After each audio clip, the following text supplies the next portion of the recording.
두 번째 단원 스포츠 교육의 개념이라는 것입니다. 인트로덕션에 보니까 스포츠 교육은 무엇인가 라는 내용이 나옵니다. 스포츠 교육은 사람들이 일상을 살아가면서 스포츠를 체험하고 스포츠를 문화로서 즐길 수 있도록 가르치는 것을 말합니다. 그렇다면 스포츠 교육이 과연 학교 교육이라는 좁은 영역에만 국한되는 것인가? 그렇지 않다. 학교 교육은 당연히 포함되고요. 학교 교육의 범위를 넘어서서 사회 전반, 사회의 모든 공간에서 스포츠를 가르치고 스포츠를 연구하게 됩니다.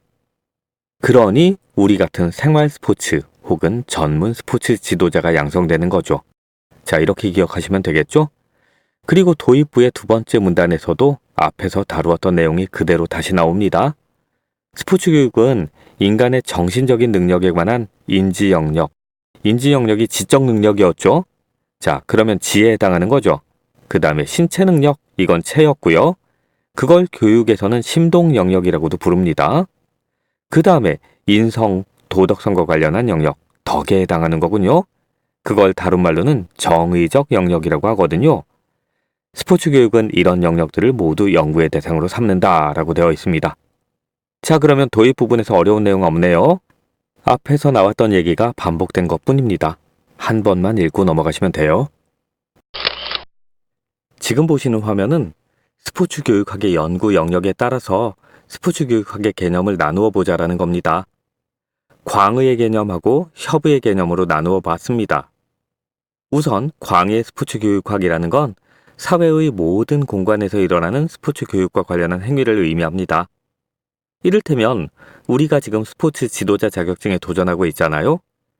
자격증을 취득한 이후에는 어떤 분들은 학교에서 학생들을 가르칠 거고 어떤 분들은 일반 생활의 영역에서 일반인을 가르칠 겁니다. 그리고 또 다른 분들은 지자체에서 운영하는 체육시설, 이런 곳에서 강습을 운영하겠죠. 그리고 그런 과정에서 더 효과적인 강습의 방법, 이런 것도 연구할 거고요. 그런 강습이나 연구들을 광의의 스포츠 교육학이라고 부르자는 겁니다. 반면에 협의의 스포츠 교육학이라는 건 학교라는 한정된 공간에서 일어나는 강습을 말합니다. 우선 정규 교육과정인 체육 수업을 통해서 학생들에게 체육 교육이 제공되고 있습니다. 그 외에도 스포츠 클럽 혹은 스포츠 클럽 활동, 아니면 기타의 동아리 활동, 방과 후 수업, 이런 다양한 기회를 통해서 학생들에게 스포츠 교육이 제공되고 있습니다. 그 중에서 정규 교육과정인 체육 수업은 임용고사를 통과한 사람들이 진행할 수 있어요. 우리처럼 스포츠 지도자 자격증을 취득한 사람은 정규 수업을 진행하는 교사를 도와서 수업에 참여할 수 있습니다. 그 외에 동아리 활동이라든가 방과 후 수업, 아니면 스포츠 클럽 활동, 이런 프로그램들에서 학생들을 지도하게 됩니다. 자, 이제 마무리를 해보겠습니다. 여기서 기억하실 내용은 별거 없어요. 스포츠 교육학이라는 건 광의와 협의로 나눌 수 있다. 광의는 무엇인가, 협의는 무엇인가, 그걸 기억하시면 되고요. 그리고 우리처럼 스포츠 지도자가 되는 사람이 과연 학교에서 학생들을 가르칠 수 있는가? 이런 문제인데 학교에서도 학생들을 단독으로 지도할 수는 있습니다만 그러나 정규 수업에서는 지도하지 못합니다. 동아리 활동 정도를 지도하게 됩니다. 그리고 이런 내용은 어차피 뒤에서 독립된 단원으로 배우게 됩니다. 시험 문제도 많이 나와요, 그건 나중에 다시 말씀드릴 테니까 여기에서는 광의와 협의의 개념이 있다 정도만 이해하시면 됩니다. 자, 우리는 앞에서 찰스 버처라는 사람이 말한 스포츠 교육의 목표라는 걸 공부를 했습니다.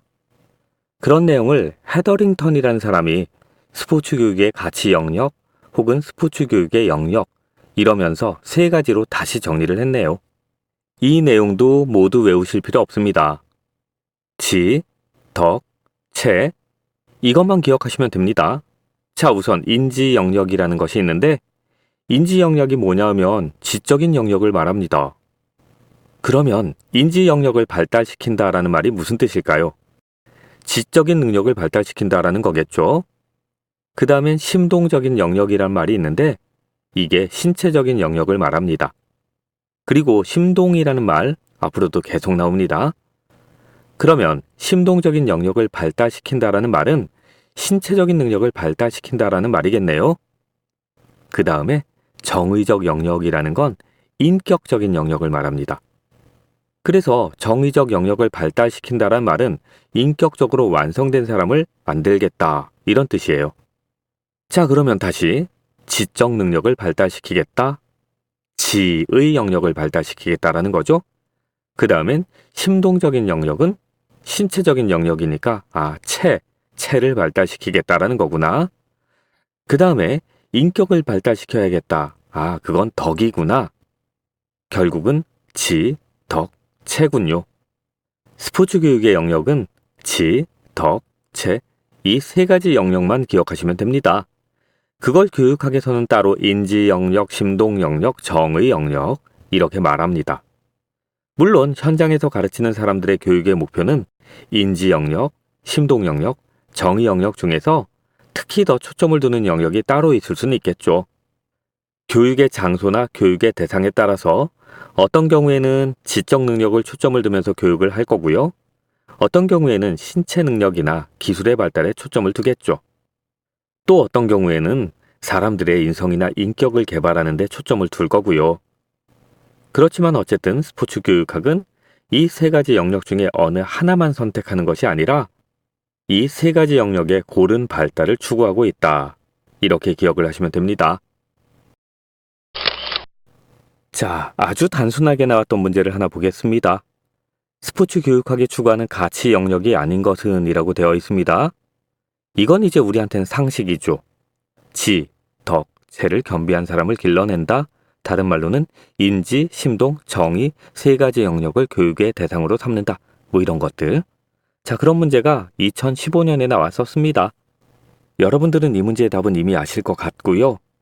우리는 인지, 심동, 정의 이 세 가지 영역이 고르게 발달한 사람을 뭐라 부른다? 전인이라고 부른다. 이런 개념 정도 하나를 더 외워두죠. 이 문제 엄청 쉽죠? 이런 문제 이제 안 나옵니다. 더 구체적인 사례에 적용하는 문제는 나올 수 있어요. 예를 들면 이런 거. 어떤 코치는 어떤 선수가 지나치게 이기적이고 욕심 많은 행동을 하니까 다른 사람을 배려하는 행동을 할 때마다 어떤 포상을 주려고 한다. 그렇다면 그 코치가 발달시키고자 하는 스포츠의 가치 영역은 무엇일까? 이런 식으로 나올 수 있겠죠. 답이 뭘까요? 저는 말씀 안 드릴 겁니다. 이번에 보시는 내용은 스포츠 교육 영역의 발달 목표라는 거고요. 그 중에서도 먼저 보실 내용이 인지적 영역의 발달 단계라는 겁니다. 하지만 이런 내용은 시험 문제에 나올 것 같지는 않습니다. 그러니 이런 걸 공부할 때 지식, 이해, 적용, 분석, 종합, 평가 이런 식으로 순서까지 외우실 필요 없습니다. 다만 그동안 우리가 지식이라는 걸 어떻게 습득해 왔는가 그 정도를 생각하시면 될 것 같아요. 예를 들면 어떤 지식을 먼저 받아들입니다. 지금 여러분들이 공부를 하고 계시잖아요. 지금 하고 계신 공부가 지식을 받아들이고 있는 거죠. 그 다음에는 지식을 이해합니다. 그 후에 그걸 현장에 혹은 구체적인 사례에 적용할 수 있겠죠? 적용을 하면서 이건 잘 되네? 그런데 어떨 때는 잘 안 되는데 이런 내용을 분석할 수 있습니다. 그 후에는 분석된 내용을 다 종합한 후에 자신의 학습 과정이나 적용의 과정을 평가할 겁니다. 그런 과정을 통해서 우리의 인지적인 능력이 발달해 온 겁니다. 자, 이건 지금처럼만 생각해 보시면 거의 상식 아닙니까? 게다가 시험 문제에 나올 가능성도 굉장히 낮아요. 그러니 저도 이 내용을 더 추가 설명드릴 필요는 없는 것 같습니다. 마찬가지로 정의적 영역의 발달 단계도 똑같습니다. 조금 어렵고 낯선 단어들이 보이긴 합니다만 내용은 아무것도 아니네요. 우선 감수한다라는 말이 보이는데 감수라는 건 어떤 사건이나 상황을 감지해낸다 이런 뜻이에요. 예를 들면 두 팀이 축구 경기를 하고 있습니다. 그런데 A팀의 수비수가 B팀의 훌륭한 기술을 가지고 있는 공격수에게 거친 태클을 가합니다. 그 바람에 B팀의 공격수가 실려 나가게 되고 그러면 B팀의 공격력이 약해집니다. 그 결과 A팀이 승리를 하게 되죠. 그런 상황을 경험하거나 아니면 그런 상황을 목격한 것을 감수했다라고 말합니다. 그런 감수가 이루어지면 이젠 그걸 감수한 사람은 그런 사실 혹은 그런 사건에 특정한 반응을 하게 됩니다. 불만이나 혹은 만족감을 가지게 되는 거죠. 그리고 그런 과정에서 어떤 일이 더 좋은 일인가, 상대방 선수에게 부상을 입혀서라도 승리하는 것이 바람직한가 아닌가, 그런 것에 대한 판단을 하게 됩니다. 그런 판단 끝에 어떤 가치에 대한 선호 혹은 혐오, 확신, 이런 걸 가지게 되죠. 그걸 가치를 판단하게 되었다, 가치화한다, 그렇게 말합니다. 그리고 나서는 그런 가치를 자신의 원칙으로 만듭니다. 다시 말하면 나는 그런 상황에서는 반드시 어떻게 하겠다. 이런 원칙을 만드는 거예요. 그걸 조직화한다라고 하고요. 어떤 사람의 내면에 그런 가치관이 하나의 원칙으로 자리 잡게 되면요. 그때부터 그 사람은 유사한 상황이 되면 언제나 일관성 있는 행동을 할 수 있게 됩니다. 그건 그런 가치관이 그 사람의 인격의 한 부분이 되었기 때문입니다. 그런 단계를 인격화라고 말하죠. 자, 제가 지금 이 내용을 설명은 드렸는데 이걸 왜 설명을 드렸는지 모르겠습니다. 가뜩이나 시간은 아깝고 목도 아파 죽겠는데 이렇게 쉬운 내용을 제가 설명을 왜 드렸을까요? 게다가 이런 내용은 시험 문제에 나오지도 않습니다. 시험 문제에 나와도 어느 정도의 상식만 가지시면 문제는 다 풀 수 있을 것 같습니다. 그러니 여러분들도 이 내용은 지금처럼 한 번씩만 읽고 그냥 넘어가셔도 돼요. 이번엔 심동 영역의 발달 단계라는 겁니다. 이건 사람의 신체 능력이 어떻게 발달하는가라는 개념이에요. 일반적으로 스포츠 심리학에서 인간의 운동 학습, 운동 발달, 이런 걸 배우게 되는데 그 부분에서 공부하시면 됩니다. 교육학에서는 별로 중요한 개념은 아닙니다. 큰 흐름만 보시면 되는데 맨 처음엔 반사 운동이 발달하고요. 그 다음에는 기본적인 기초 동작들, 기기, 걷기, 이런 것들이 발달합니다. 그 다음에는 감각 능력이 세련되어집니다.